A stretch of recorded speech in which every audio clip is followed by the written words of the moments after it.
How happy are you right now? How happy do you think your parents were at your age? What about your grandparents? What about your great-grandparents? Short of getting a time machine, it seems like it would be very difficult for us to find out the answer to that question. But that's exactly the sort of question that I hope to be able to address right now. We have centuries of data for national income, but we have virtually no data for national happiness. The way we collect national happiness data is to ask people, how happy are you? And we can't do that 50 years ago, 100 years ago, 200 years ago, so we had to think a little bit outside the box. And what we decided to do was to use some insights from psychology and from computational linguistics. Take words, billions of words.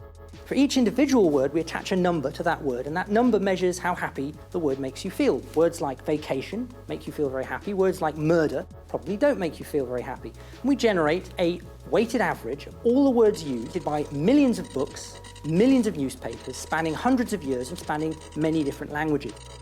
That index is the first of its kind. It's a genuine attempt to understand how happy the nation was in 1800, in 1850, in 1950, in 2000. So we saw a number of, I think, interesting things. We see periods of intense unhappiness during World War I, World War II, bursts of happiness in the late 50s, when the ration comes to an end, and when Britain never had it so good, according to Harold Macmillan. And then we see a slow decline into unhappiness at the period known as the winter of discontent, the winter of unhappiness. Happiness is a relative concept. People are happy when they feel that it couldn't possibly get any better.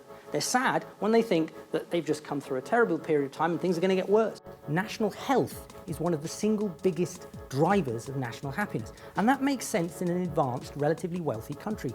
National income is also important, but it takes really a lot of national income to make the nation happier. Our data suggests that avoiding 1 year of war is worth about the same as a 40% rise in national income.